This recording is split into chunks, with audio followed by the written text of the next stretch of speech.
Hey guys, welcome to today's video. I am very excited, but I'm also a little hesitant about this new release. You guys, it is the new e.l.f. Soft Glam Satin Foundation. We're gonna do a try on of this. We're gonna do a full day's wear test. e.l.f. has a couple of foundation products that have gone viral. The Camo CC Cream, the Hydrating CC Cream. I've never been a huge fan of the e.l.f. complexion products, and I have only ever found one that works for me. I've never even liked the concealers, but one of my absolute holy grails has been the e.l.f. Flawless Satin Foundation, which I'm hoping that they don't replace. They do still appear to have this one on the e.l.f. website, so I'm hoping that this one doesn't replace this one because this is a $6 foundation. It is currently in my project pan.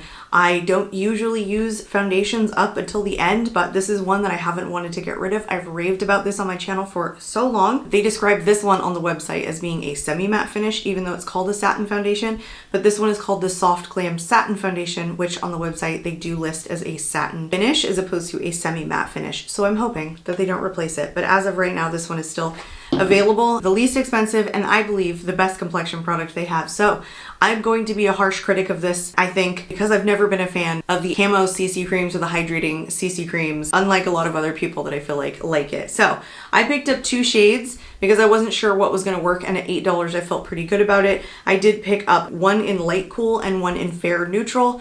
Usually fair is too fair for me, but oftentimes when it's a larger shade range, I find that light works better. So we'll test both of those. Let's hop into it, you guys. So I'm gonna actually start off with my e.l.f. Power Primer with the 4% niacinamide. I'm gonna try and pair as many like e.l.f. products as I have with it because I feel like the performance here will be pretty good. If you guys are new to my channel, I do have combo skin and it is extremely hot right now, being June in the Florida humidity. So I'm hoping to give this foundation wear test as much help as I can give it. This is one of the stickiest primers I've ever used. Now let's jump into talking about this guy. So it comes in 6 different shade ranges: fair, light, medium, tan, deep, and rich. It's 35 shades in the line. It's supposed to be a long-lasting, hydrating liquid foundation that delivers just right medium buildable coverage and a satin finish. Pardon me, it's 36 shades. It has the key ingredient listed as 1% hydrating hibiscus complex.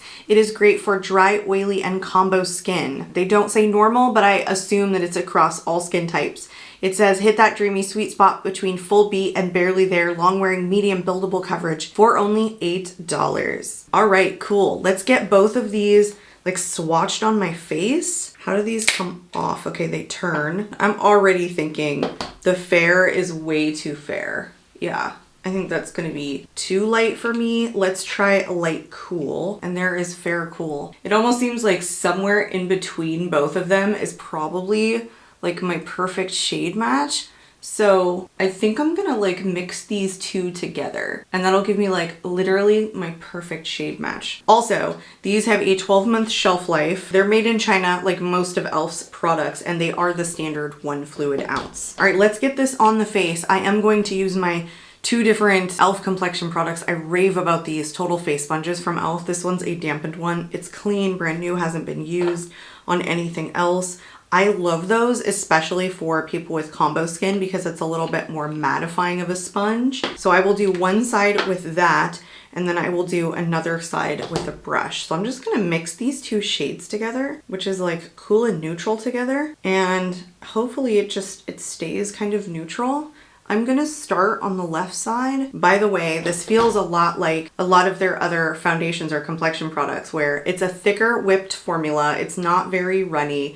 And even though a lot of those camo ones seem to be more lightweight and hydrating, I'm gonna add a little bit more. I find that they aren't that hydrating, that they all have kind of that whipped consistency, and they tend to be a little bit thicker than lightweight. I would say the lightest weight complexion product that I've used from e.l.f. is this Flawless Satin Foundation, which is still a little bit of a whipped texture. All right, I'm gonna go into this side with a brush first, and I'm kind of swiping down in downward motions.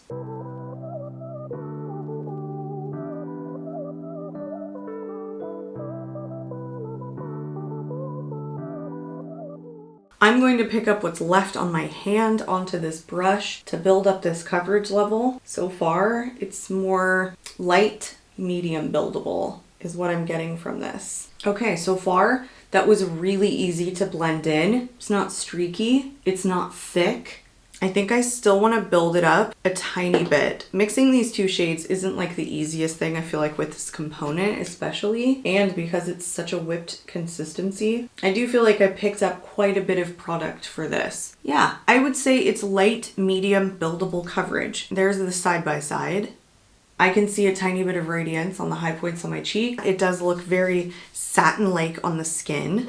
So far, I'm really liking the way that this looks on the skin. Those e.l.f. Camo CC creams, they never started out good for me personally. Not one of them ever felt good going on. They always felt really heavy. This feels heavier and more whipped in texture and pretty darn full coverage when I'm first applying it to the back of my hand, but by the time I buffed it in with that brush, it seemed much more skin-like. All right, now I'm taking the sponge on the right side.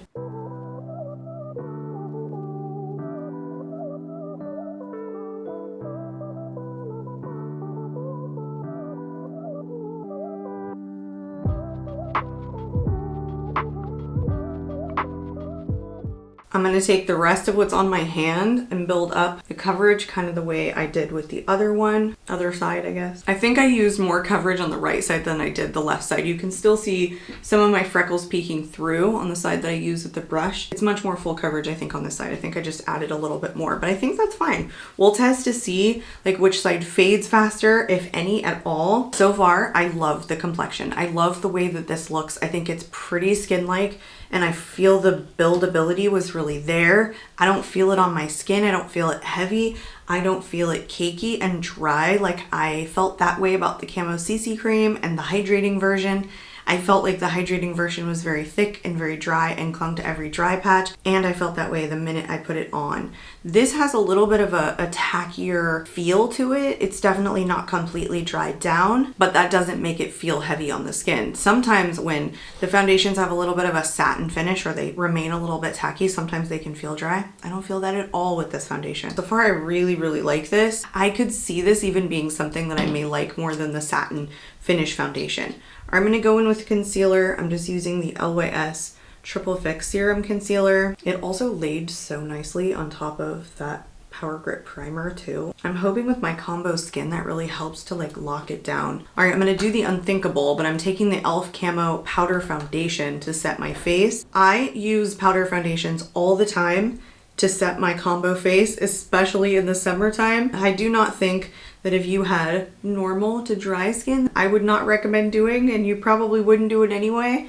But for me, I really enjoy this, especially in the T-zone, and I think this is a great setting powder for people with oily skin. I don't think it's heavy, I don't think it's drying. This is one of my favorite powder foundations for setting. Okay, makeup is complete, and I love it. I love everything I put on top of it. I put a cream bronzer on top, a powder blush, a powder highlighter. Everything laid absolutely perfectly, and I'm still loving my complexion. I like how smooth it's making my skin look. I like how it buffed in. I like the amount of coverage. Go away hair. So far, I am loving everything about this. I am going to show you guys what it looks like in natural light right now. It's 11:15 in the morning. Hopefully you can see that, but we're gonna do at least an 8-hour wear test. It's probably gonna be longer. I'll try and wait till a little after 9 o'clock to do a check-in with you guys so we get a 10-hour wear test on this. I will see you guys back here at the very end of the evening to give you my final thoughts and show you how this is holding up. Okay, welcome back. It's 9:49. My phone just shut off. So I've had this on, oh my gosh, when did we start this? 11 o'clock.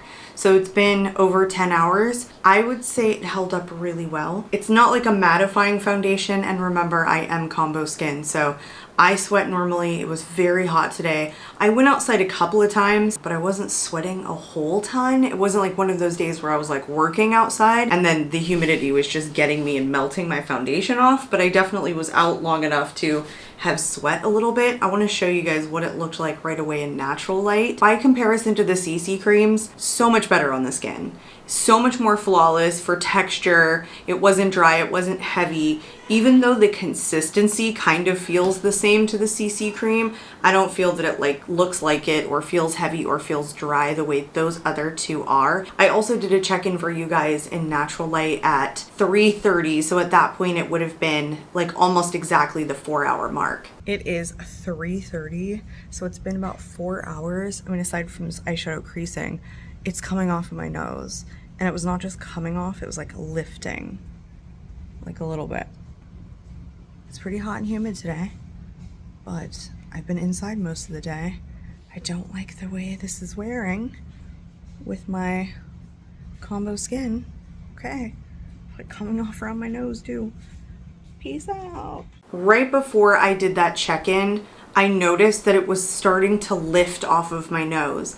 Like the foundation hadn't sunk into my skin really well, and so I was seeing parts of my nose application really start to lift, and I was like, whoa, that's not good. That's not a good sign. Kind of the same thing that I saw with the Camo CC cream, the hydrating Camo CC cream. But then I patted it out just with my fingers because I wasn't in a place where I had a powder to powder over it. And after that, it looked fine. I mean, it had come off of my nose, but it didn't look like it was breaking apart or lifting anymore after that. And now I feel like it didn't break apart in a strange way. It faded very evenly. You can see a lot of my base makeup has dissipated. My blush is gone. A lot of my bronzer is gone. Most of this foundation is gone. So I don't think it's an overly long-lasting foundation, especially because I put it on top of the Power Grip Primer and I set it with a powder foundation, which is usually a little bit heavier than some of my setting powders. That e.l.f. Camo CC Cream Powder Foundation is a really good setting powder for me. I don't think my combo skin had to do with the longevity of the foundation, if that makes sense. I don't think I was like sweating it off, especially because it faded evenly all over my face. So I like the way that it fades. It fades very naturally. I don't, again, think the longevity is super long, but I think it's a decent day's wear. What I find having combo skin in testing foundations is that my oils will break apart the foundation and make it look bad. And so I can't use every kind of foundation, just the way people with dry skin can't use every foundation. The distinction is if a foundation looks good, it's just how long does it typically last on me. And I'm usually looking for something that's a little bit more long lasting. I still think the e.l.f. Flawless Satin Foundation is more long lasting because it's a semi-matte finish and probably my preferred e.l.f. complexion product. I don't think this beat out that product, but it is the first time that I've ever done a dedicated video testing a complexion product from e.l.f. where I've actually been pleased. So I hope my check-ins, my try-on, this video was helpful for you guys. I really hope you enjoyed. I'd love to hear in the comments below whether you were thinking about picking this up or already have. As far as I know, this is only available on the e.l.f. website currently, but I'm sure it's coming to Ulta very, very soon. It might even have gone up by the time I get this video out. I need to go clean up downstairs, so I'm out of here for this evening, you guys, and I hope to catch you all in my next video. Bye.